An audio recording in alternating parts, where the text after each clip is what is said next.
Salut les petits gens. Alors en fait, je vous fais une petite intro au début de cette vidéo juste pour vous dire que la vidéo d'aujourd'hui n'en est pas réellement une. En fait, ça va être uniquement audio, donc c'est un petit sketch qu'on a fait avec Cornemuse. Et du coup, étant donné que c'est que audio, et bien pour que vos yeux ne soient pas en reste, je vais vous mettre une superbe photo de Nico Aliagas. Ouais. Enfin bref, voilà. Bonne écoute. Aujourd'hui sur Énergie 12 dans Hollywood Girls, Ça commence, menez. on retrouve Sergio et Pamela qui vont encore s'énerver. T'es qu'une merde. Putain, t'es touché, bande de cons. À ne surtout pas louper, oh là là. Ah ouais, c'est génial, quel bâtard, quel plaisir d'être avec vous, j'adore ce numéro, c'est super. Oui, je pense que l'auteur de cet ouvrage dénonce une politique séculaire de l'acharnement prépondéré. Faites relever les andouillettes avec des oignons et un peu de ciboulette qui baigne de son bête de beurre et de piment d'espelette. D'accord, chef, c'est bon ça.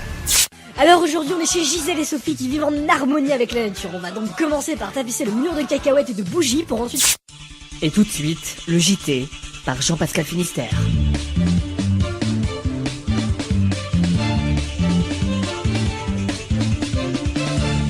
Bonjour mesdames et messieurs et bienvenue pour cette édition du Trésor. Tout de suite, les titres. Tout d'abord, une pénurie de kéfir en Afghanistan. Le dictateur Ahmed Moah Al-Mwali se demande encore comment il va remotiver ses troupes. Ensuite, dans le nord de la France, un agriculteur aurait trouvé une forme de vie extraterrestre endormie sous son tracteur. Ce dernier ne débarrant plus, le SAV est dans l'impasse. Pour finir, une réunion importante a eu lieu hier au siège du Sénat concernant la nouvelle loi en vigueur sur la couleur des bandes d'autoroute. Rouge ou orange, les partis sont divisés et le débat fait rage. C'est une affaire à suivre. Mais tout de suite, l'information principale de cette édition.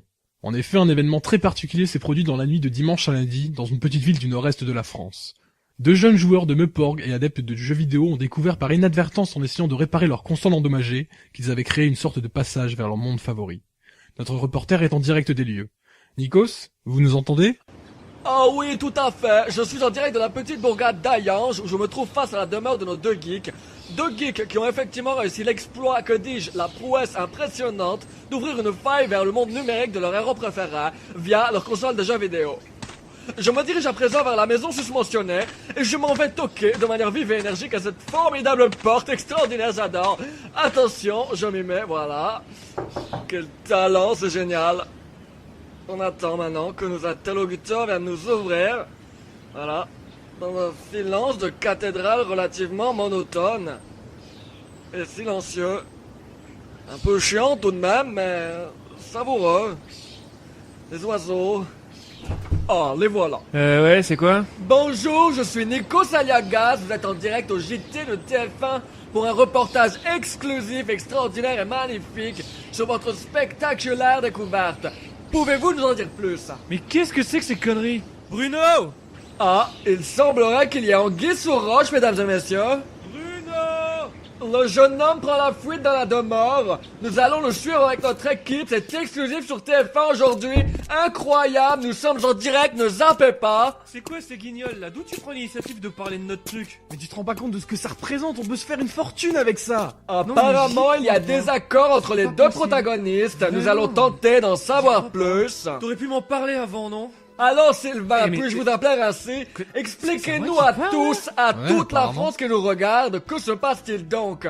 Nous nous posons la question, Sylvain, Bruno. Non mais ne vous inquiétez pas, c'est juste que Sylvain ne comprend pas l'enjeu de cette découverte. Justement, si! Mais on sait même pas si c'est dangereux! Alors justement, peut-être pourriez-vous nous parler de cette découverte? Je suis pas pour. Oh, tu fais chier. Bien sûr, asseyez-vous Nikos. Merci Je bien. participe pas à ça, moi, allez, salut. Fais pas le gamin Sylvain. Va te faire, tu prends les décisions tout seul, assume. Bien, nous venons de perdre Sylvain, il a préféré quitter l'aventure. Ce sera donc sur lui que se fera la suite de cette interview. Non mais je suis pas sûr de vouloir poursuivre si Sylvain n'est plus là Nikos. Je dois vous avouer que cela me mettrait dans une situation plutôt inconfortable, Bruno. Désolé, faut d'abord que je lui parle. Eh bien, je crois qu'il vaut mieux que vous preniez le relais, Jean-Pascal. C'est à vous. Désolé pour cet incident, nous reprendrons contact avec Nikos un peu plus loin dans cette édition. Pour l'instant, intéressons-nous à cette étonnante histoire qui se passe en Afghanistan, où le dictateur Ahmed Mohamed Al-Mwali se trouve au cœur d'un conflit contre ses propres hommes. En effet, privé de kéfier, divers attentats ont été menés sur la résidence du dirigeant. Ce ne sont pas moins de 10 000 œufs et des tonnes de légumes qui se sont écrasés sur la façade du bâtiment, plongeant ainsi le pays dans une foudroyante famine. On dénombre aujourd'hui plus de 300 morts dans les rangs de l'armée afghane et on se demande encore jusqu'où ira la grève des usines de textiles. Notre envoyé spécial est allé à Jalalabad, où une manifestation fait rage depuis des jours. C'est un reportage de Paul-Charles Caribou et de Ingrid Dulotto. Comme vous pouvez sans doute l'entendre derrière moi, les manifestations qui font rage depuis 4 jours dans la ville de Jalalabad, près de la frontière pakistanaise, se font de plus en plus sentir. En effet, les grévistes de l'usine de textile chantent à tue-tête leur mécontentement envers le dictateur Ahmed Mohamed Al-Mwali. La situation ne semblant pas progresser et le fil du dialogue est rompu. Je me trouve actuellement avec un jeune militant qui paradait dans les rues. Alors, dites-nous, pourquoi êtes-vous venu manifester? En réalité, j'avais un contrôle d'anglais ce matin, et comme j'avais pas trop révisé, je me suis dit que c'était une bonne occasion de sécher les cours, quoi. Très bien, oui, je comprends. Passons à ce monsieur là-bas. Monsieur? Oui? Pouvez-vous nous dire pourquoi vous êtes venu manifester? Alors, voyez-vous, moi je pense que c'est vraiment une cause très importante, une action qui va beaucoup peser dans la balance du pays.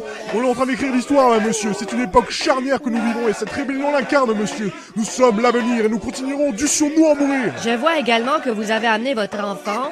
N'est-ce pas un peu dangereux pour un si jeune garçon de se trouver au cœur de ce tumulte? Non, pas du tout, monsieur. Je pense que c'est important pour son éducation. Il faut lui inculquer dès le plus jeune âge les principes politiques pour lui promettre un avenir prospère et serein. C'est la sécurité que l'on lui doit et c'est pour ça que nous nous battons. Mais vous pensez réellement qu'arrêter les productions de kéfier pendant plusieurs jours va avoir un impact si important sur la politique du gouvernement?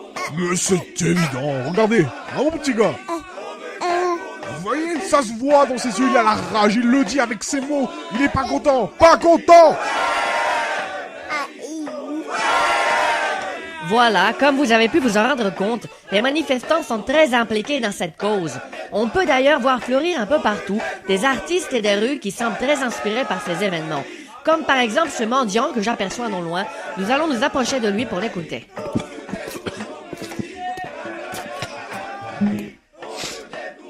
Nous y voilà, je crois qu'il se prépare.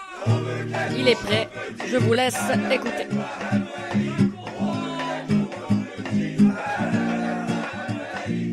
On veut de l'aide pour nos petits, pas d'Ahmed.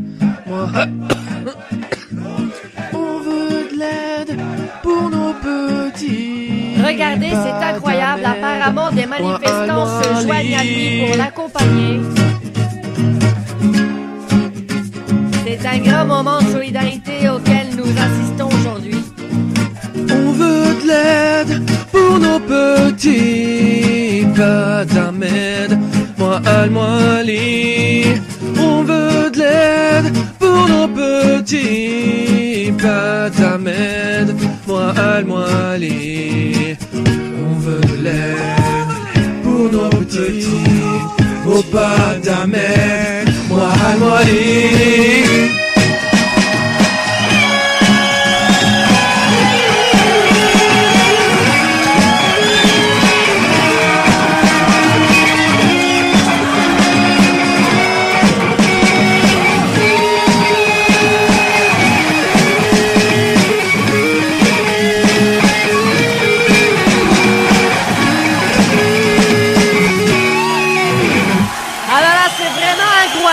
C'est sur cette touche très festive que je vous laisse.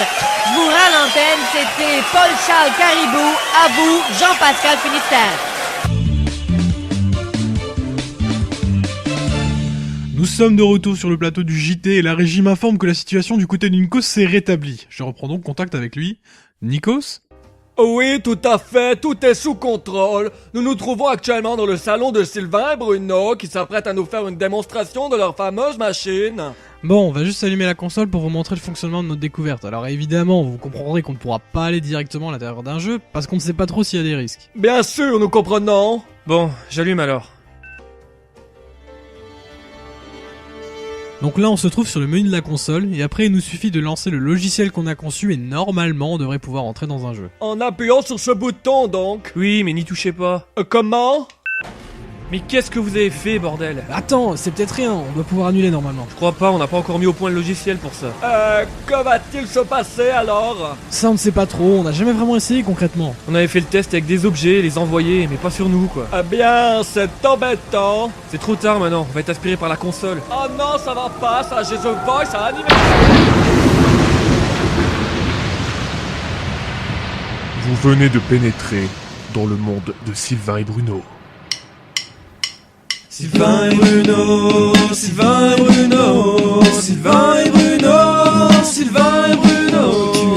Sylvain, tu es Bruno, et nous sommes tous deux au cœur du terrain dans les jeux vidéo. Sylvain et Bruno, Sylvain et Bruno, Sylvain et Bruno, Sylvain.